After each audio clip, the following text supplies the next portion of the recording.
សួស្តីបងប្អូនទាំងអស់គ្នាថ្ងៃនេះមកប្រកេនចង្ហាន់លោកនៅវត្តលើកមកដែលទៅកសាងថ្មីឥឡូវក៏គួរដំណើរតំបន់នេះកាលពីមុនជាហៅតំបន់ទេសចរវាលថ្មវាលរំផ្លង់គឺមានទេសភាពព្រៃភ្នំស្អាតបងប្អូនទាំងអស់គ្នាមើលស្អាតប៉ុន្តែក៏ឥឡូវនេះវាហាក់បីដូចជាស្ងាត់ដូចថារដូវបុណ្យរដូវទៀននេះអត់សូវមានគេមកលេងទេថាវាទីមួយចិត្តខែផងទីពីរការ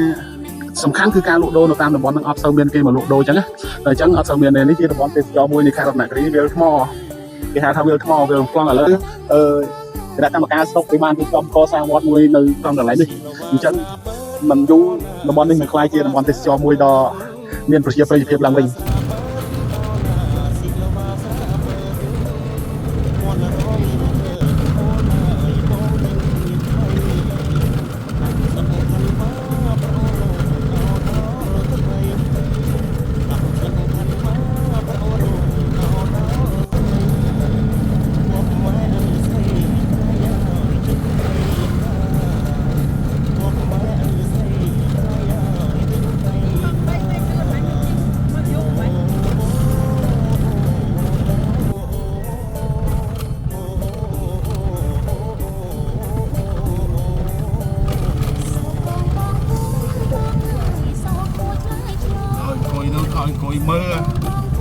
អង្គុយមើលមកក៏ពុកឲ្យបាយទៅធ្វើ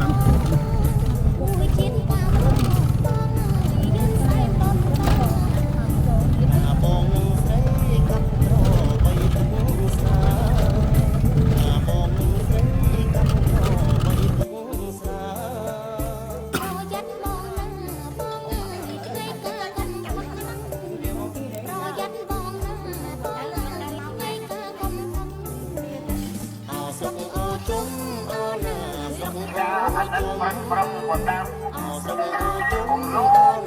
ความเขาความหัวจะโกงประหยัดได้แกล้งกล้องแล้วมันละอแล้วคอมกโมเลย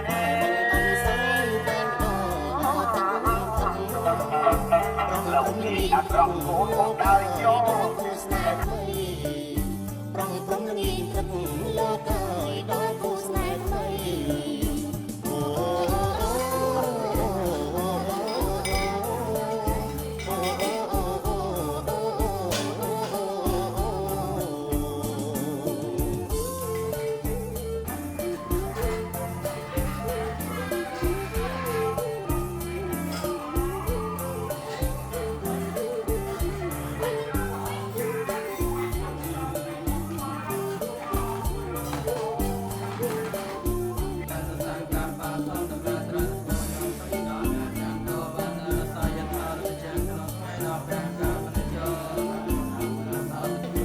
Ha ha ha.